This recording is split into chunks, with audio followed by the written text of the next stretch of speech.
বর আজকে আমার পছন্দের পিঠা বানিয়ে খাওয়াবে। সে অলরেডি প্রসেসিং কিন্তু শুরু করে দিয়েছে।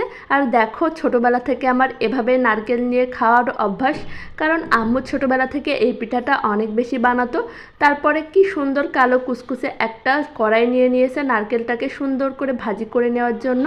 যথেষ্ট পরিমাণ চিনি আর মশলা দিয়ে এটাকে সুন্দর করে এখন প্রিপেয়ার করে নেওয়া হবে। পিঠা বানানোর ধৈর্য আমার অনেক কম, এর জন্য আমি কখনোই পিঠা বানাতে যাই না, কিন্তু খেতে অনেক বেশি মজা লাগে।